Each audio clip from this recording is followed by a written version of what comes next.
Hello friends, मैं Aryan Shukla business advisor YouTube channel business hour पर आपका स्वागत करता हूं। आज हम बात करेंगे ग्लोबल बिजनेस की। भले ही इसको आप ग्लोबल न माने, भले ही आप इसको ग्लोबल न कहें, लेकिन हम इसको ग्लोबल कह करके संबोधित करने का प्रयास करते हैं, जिसको हम वैश्विक व्यापार कहते हैं। वैश्विक व्यापार कहते हैं। अब यहाँ पर इसको ग्लोबल मानने के कई कारण हो सकते हैं। यह मान लिया, भले ही तरक्की कसौटी पर बात खरी न उतरे, लेकिन इम्पोर्टेंट तार्किक दृष्टिकोण से सही है या गलत है यह नहीं, बल्कि महत्वपूर्ण यह है कि जो हम कहना चाहते हैं वो हम कहने में कामयाब हुए हैं या नहीं हुए हैं, यह आपको सुनने के पर ही पता चलेगा। क्योंकि जब हम कहीं किसी भी फील्ड में कदम रखते हैं तो कुछ अपनी मान्यताओं के आधार पर ही हम कदम बढ़ाते हैं। कुछ तो वहाँ की स्थानीय या लोकल की मान्यताएं होती हैं, लेकिन कुछ अपनी मान्यताएं होती हैं, उसके आधार पर हम कदम बढ़ाते हैं। वही बात आती है कि ग्लोबल बिजनेस के बारे में भी ज़्यादातर हमारा प्रयास होता है कि उन मापदंडों को लेकर के व्याख्या की जाए जो कि अभी तक या तो अछूते हैं, या फिर जो है कि जिनको अभी टच नहीं किया गया है, या फिर कुछ न कुछ नया आपको बताने या समझाने का, या नए दृष्टिकोण से बताने समझाने का प्रयास किया जाए। खैर, हम बात करते हैं उस बिजनेस के बारे में जिसको हम ग्लोबल बिजनेस कहते हैं। ग्लोबल बिजनेस के बारे में आपने क्या पढ़ा है, क्या आपने पुस्तकों में पढ़ा, क्या आपने इंटरनेट पर उपलब्ध है, ये सब अलग की बातें हैं। लेकिन यहाँ पर हमारी मान्यता यह है कि जो खुद से अलग जो कुछ भी है वह अपने आप में ग्लोबल है, अपने आप में ग्लोबल। क्योंकि हमने एक जगह ये बात कही कि ग्लोबल का अर्थ ही होता है दूसरे का लोकल। जो दूसरे के लिए, ये दूसरे का जो लोकल, वो हमारे लिए ग्लोबल है। अब यदि ग्लोबल बिजनेस में कदम रखना है, ग्लोबल इंडस्ट्री में यदि कदम रखना है, तो वहाँ पर कुछ 4-5 सेक्टर बड़े ही इम्पोर्टेंट हैं, और इन्हीं सेक्टरों पर हम थोड़ी सी चर्चा करेंगे कि नंबर 1 पर living, number 2 health, number 3 education, number 4 development, number 5 business. ये 5 सेक्टर हैं। ये 5 सेक्टर हैं, अर्थात कहने का अर्थ यह कि यदि आप ग्लोबल बिजनेस में जाना चाहते हैं, ग्लोबल बिजनेस का एक अर्थ तो आप ये लगाते होंगे कि यदि हम इंडिया में हैं तो किसी दूसरे देश में बिजनेस करना ग्लोबल बिजनेस होता है। ग्लोबल बिजनेस होता है किसी दूसरे देश, कंट्री में। लेकिन यदि हम ये कहें कि यदि आप एक राज्य से दूसरे राज्य में आप बिजनेस करना चाहते हैं तो आप इसको ग्लोबल नहीं कह सकते, ना आप ग्लोबल कहेंगे, ठीक है। लेकिन फिलहाल के लिए हमारे पास में जब कोई और शब्द नहीं है तो मान करके यही चलेगा कि हाँ, हमने इसके लिए ग्लोबल शब्द का प्रयोग किया। जब आप एक राज्य से दूसरे राज्य में आप प्रवेश करते हैं, एक ज़िले से दूसरे ज़िले में आप प्रवेश करते हैं, या फिर ये मानिएगा कि जब आप खुद से अलग दूसरे में प्रवेश करते हैं, अर्थात जब आप खुद से एक माध्यम से दूसरे माध्यम में जब आप प्रवेश करते हैं, तो वहाँ ग्लोबल न हो, लेकिन मान लो इसको ग्लोबल शब्द दे दिया गया है, भले तार्किक दृष्टिकोण से सही न सही, लेकिन जब इसको हम मान लेते हैं ग्लोबल दिया गया है, तो कहने का अर्थ यह कि जब आप एक माध्यम से दूसरे माध्यम में बिजनेस को प्रवेश करते हैं या एंट्री करते हैं, तो वहाँ पर क्या होता है कि वहाँ के लोकल को हमको जानना होता है। लोकल को जानना होता है, और लोकल को जानने पर ये जो 5 सेक्टर हैं, living sector, health sector, education sector, development sector और बिजनेस सेक्टर। ये बड़े ही इम्पोर्टेंट और कॉमन सेक्टर हैं, परमानेंट सेक्टर हैं। चाहे आप किसी देश में जाएं इन्वेस्टमेंट करने के लिए, चाहे आप एक देश से दूसरे देश में इन्वेस्टमेंट करने जाएं, चाहे एक राज्य से दूसरे राज्य में आप इन्वेस्टमेंट करने जाएं, यदि आपको कॉमन या परमानेंट सेक्टर चाहिए तो उन कॉमन और परमानेंट सेक्टर में ये 5 सेक्टर प्रमुख हैं। लिविंग सेक्टर में वो सारे के सारे सेक्टर आते हैं जिन सेक्टर से आदमी की लाइफ जुड़ी हुई है, आदमी का दैनिक उपभोग जुड़ा हुआ है। दैनिक उपभोग जुड़ा हुआ है, चाहे वह खाने का हो, चाहे वह रहने का हो, चाहे रोटी कपड़ा मकान के साथ ही साथ कंफर्टेबल लाइफ, आरामदायक आवश्यकताएं, लग्जरी आवश्यकताएं, जिनसे हर तबका हो सकता है। पुअर क्लास की अलग आवश्यकताएं हों लिविंग की, मिडिल क्लास की अलग आवश्यकताएं हों, अपर क्लास की अलग आवश्यकताएं हों, अनिवार्य आवश्यकताएं भी अलग हो सकती हैं, कंफर्टेबल आवश्यकताएं भी अलग हो सकती हैं और लग्जरी आवश्यकताएं भी अलग हो सकती हैं। उनकी इनकम के आधार पर भी आवश्यकताएं हो सकती हैं। तो कहने का अर्थ है कि वहाँ की लिविंग लाइफ को आप स्टडी करें। लिविंग लाइफ में किनका वो यूज़ करते हैं, किनका वह यूज़ कर सकते हैं अपनी इनकम के आधार पर, और किनको वो यूज़ करने के लिए अपनी इनकम को बढ़ा सकते हैं, किनको यूज़ करने के लिए वो अपनी इनकम को बढ़ा सकते हैं। तो अर्थात आज नहीं तो कल आपके कस्टमर हो सकते हैं। तो वह एक आता है लिविंग सेक्टर। लिविंग सेक्टर जो कभी ख़त्म नहीं होता है, जो कभी ख़त्म नहीं होता, परमानेंट चलने वाला है, हमेशा चलने वाला है, हमेशा ग्रो करने वाला है, डेवलप करने वाला है। दूसरी चीज़ आती है कि हेल्थ सेक्टर। हेल्थ सेक्टर भी बड़ा इम्पोर्टेंट है। हेल्थ सेक्टर भी बड़ा इम्पोर्टेंट है क्योंकि स्वास्थ्य कई कारणों से हमारा डिस्टर्ब होता है। एक तो एज फैक्टर आता है, दूसरी चीज़ जो हम खाते पीते हैं उसके कारण या अन्य तमाम सारे कारणों से समय समय पर हेल्थ डिस्टर्ब होता रहता है। कभी भी किसी भी कारण से हेल्थ डिस्टर्ब हो सकता है। इसलिए हेल्थ सेक्टर भी एक ऐसा सेक्टर है जो कहीं पर भी यदि आप दूसरी जगह करना चाहते हैं, बिजनेस इन्वेस्टमेंट करना चाहते हैं, तो हेल्थ सेक्टर बड़ा इंपॉर्टेंट सेक्टर है जो फेल नहीं होता है। इसकी ज़रूरत हर समय बनी रहती है, हर व्यक्ति को ज़रूरत बनी रहती है, पता नहीं कब किसको किस ज़रूरत बन जाए। इसलिए इसमें क्वालिटी इन्वेस्टमेंट बहुत ही आवश्यक है।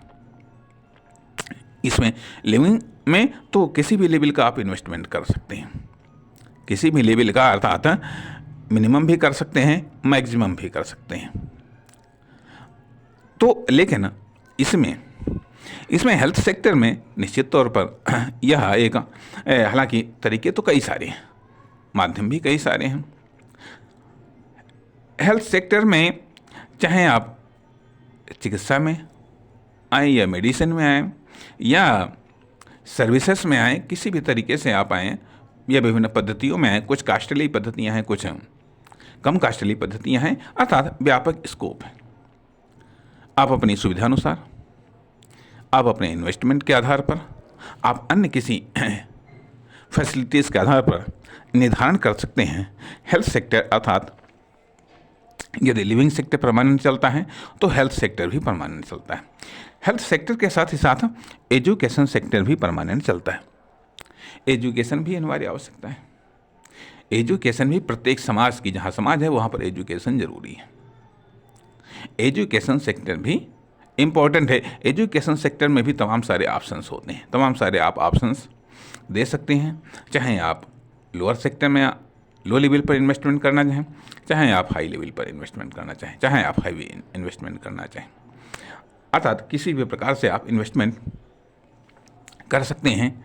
लेकिन जितना बेहतर आपका ऑप्शंस होगा, जितना बेहतर आपकी डिलीवरी होगी, निश्चित तौर पर उतना ही बेहतर आपको रिजल्ट मिलेगा, उतना ही बेहतर आपको रिटर्न मिलेगा।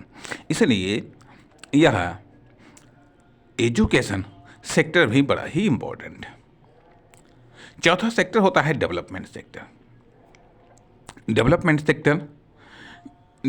सेक्टर में परिवहन, निर्माण, फैक्ट्री, ये सब चीज़ें आती हैं जिनसे जिनसे उस स्थान का डेवलपमेंट होता है, वहाँ की सोसाइटी का डेवलपमेंट होता है, वहाँ के लोगों का डेवलपमेंट होता है, वहाँ के विभिन्न प्रकार के समूहों या संस्थाओं का डेवलपमेंट होता है।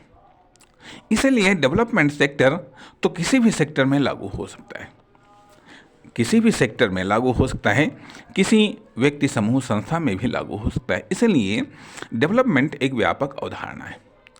इसलिए डेवलपमेंट के किसी भी रोल्स को या किसी भी सेक्टर को आप ले करके यदि लॉन्च करते हैं तो निश्चित तौर पर ये कहा जा सकता है कि इसमें भी काफ़ी कुछ स्कोप होता है। इसलिए डेवलपमेंट सेक्टर भी बड़ा ही इम्पोर्टेंट सेक्टर है। और पांचवा सेक्टर है बिजनेस। पांचवा सेक्टर है बिजनेस, और ये सारे के सारे चारों sector, living sector, education sector, health sector और डेवलपमेंट सेक्टर, ये सारे के सारे सेक्टर जो बिजनेस सेक्टर है इससे प्राप्त किए जाते हैं, इससे हल किए जाते हैं, या बिजनेस के द्वारा इन प्रॉब्लम्स को हल किया जाता है, चाहे लिविंग प्रॉब्लम्स हों या चाहे हेल्थ प्रॉब्लम्स हों, चाहे एजुकेशन प्रॉब्लम हो, चाहे डेवलपमेंट प्रॉब्लम हो, ये बिजनेस सेक्टर से इनको हल किया जाता है। लिविंग, हेल्थ, एजुकेशन, डेवलपमेंट की आवश्यकताओं को बिजनेस से पूरा किया जाता है। बिजनेस से पूरा किया जा सकता है इस प्रकार से, ये कहा जा सकता है कि यदि ग्लोबल बिजनेस में आप प्रारंभिक चरण में आप यदि कामयाबी चाहते हैं तो उसके लिए ये ज़रूरी है कि हाँ, हम इन कॉमन सेक्टर में प्रवेश करें, कॉमन सेक्टर में हम इन्वेस्टमेंट करें। अर्थात ये कुछ मेन सेक्टर हैं जिनमें इन्वेस्टमेंट किया जा सकता है। अब इसके स्टडी का एक दूसरा पहलू भी है, इसके स्टडी का दूसरा पहलू भी है कि यदि मान लिया हम ये चाहते हैं कि हमारा इन्वेस्टमेंट कम रिस्की हो, यदि हम ये चाहते हैं तो हमारा इन्वेस्टमेंट कम रिस्की हो, तो पहली बात तो ये आती है यह कि इन चारों या पांचों सेक्टर में इन्वेस्टमेंट करने से पहले वहाँ की लोकल स्टडी करनी पड़ती है। वहाँ की लोकल स्टडी करनी पड़ती है, तब वहाँ पर ये देखना होता है कि यहाँ पर सबसे अधिक आवश्यकता किस सेक्टर की है, किस सेक्टर की है, लिविंग सेक्टर की है या फिर हेल्थ सेक्टर, अर्थात यहाँ पर लिविंग सेक्टर डेवलपमेंट का होना ज़रूरी है या फिर हेल्थ का डेवलपमेंट होना ज़रूरी है या फिर एजुकेशन का डेवलपमेंट होना ज़रूरी है या फिर डेवलपमेंट का डेवलपमेंट होना ज़रूरी है या फिर बिजनेस का डेवलपमेंट होना ज़रूरी है। किस में प्रॉब्लम आ रही हैं, किसकी क्या नीड हो रही हैं, किसकी क्या आवश्यकताएं हैं, किसकी क्या रिक्वायरमेंट्स हैं, इन सब के आधार पर लोकल स्टडी करते हुए साथ ही साथ वहाँ का प्रशासन या वहाँ की गवर्नमेंट क्या चाहती है, किस सेक्टर को उठाना चाहती है, किस सेक्टर में वो इन्वेस्टमेंट को आमंत्रित कर रही है, किस सेक्टर का वो विकास करना चाहती है, क्योंकि उसकी सपोर्ट तो बहुत ही आवश्यक है। क्योंकि लीगल अथॉरिटी तो वहाँ का जो स्थानीय प्रशासन है, यह मान लिया वहाँ की जो गवर्नमेंट है उसकी औद्योगिक व्यापारिक पॉलिसी के आधार पर ही इन्वेस्टमेंट हो सकता है और उसी के आधार पर आपका डेवलपमेंट या आपका कॉमर्शियल डेवलपमेंट हो सकता है। इसलिए ग्लोबल बिजनेस जो कि दूसरे के लिए लोकल बिजनेस होता है, ये 5 सेक्टर बड़े ही इम्पोर्टेंट है। इसके अलावा एक और सेक्टर आता है जिसको हम टेक्नोलॉजी सेक्टर कहते हैं। टेक्नोलॉजी सेक्टर वह सेक्टर है जिसकी हर किसी को हर समय आवश्यकता होती है। टेक्नोलॉजी सेक्टर वह सेक्टर है जिसकी हर किसी को हर समय आवश्यकता होती है। सवाल इस बात का उठता है कि आखिरकार आपके पास में क्या टेक्नोलॉजी है निर्माण की, वितरण की या फिर सेल्स की? किस प्रकार की आपके पास में क्या टेक्नोलॉजी है और उससे कितना उछाल आता है? जिसमें वो टेक्नोलॉजी इंस्टॉल की जाती है उससे उसमें कितना उछाल आता है? उसके प्रोडक्शन में, उसके डिस्ट्रीब्यूशन में, उसके सेल्स में। सेल्स में क्या परिवर्तन आता है, क्या चेंज आता है? तो इसलिए टेक्नोलॉजी वो छठा सेक्टर है जिसकी डिमांड हर जगह हर समय बनी रहती है और ये बराबर अपडेटेड होती रहती है। अपडेटेड होती रहती है, इसलिए आपकी टेक्नोलॉजी अपडेटेड होनी चाहिए और साथ ही साथ आपके पास में भी ऐसी टेक्नोलॉजी हो कि आप अपनी टेक्नोलॉजी को अपग्रेडेड करते रह सकें। यदि मान लिया इन पांचों सेक्टर के अलावा यदि टेक्नोलॉजी सेक्टर भी है आपके पास में, यदि टेक्नोलॉजी भी है, तो भी आप ग्लोबल बिजनेस में आप कामयाब हो सकते हैं। एक बात। दूसरी बात ये भी आती है कि जब भी आप कोई बिजनेस करते हैं या बिजनेस को आप स्केल अप करना चाहते हैं, तो स्वाभाविक बात है एक लेवल से दूसरी लेवल पर आप ले जाना चाहते हैं या फिर एक माध्यम से दूसरे माध्यम में भी ले जाना चाहते हैं। भले ही इसको हम ग्लोबल न कह पाएँ, लेकिन कम से कम कुछ अंश इसमें ग्लोबल के हैं। कुछ अंश भले ही माइक्रो पॉइंट से ही, लेकिन फिर भी कुछ अंश इसमें ग्लोबल के हैं। कुछ विशेषताएं हैं इसमें ग्लोबल की, और इन विशेषताओं के कारण हमें लोकल स्टडी करनी पड़ती है। लोकल स्टडी करनी पड़ती है, क्यों? उसके आधार पर ही हम डिसीजन ले सकते हैं।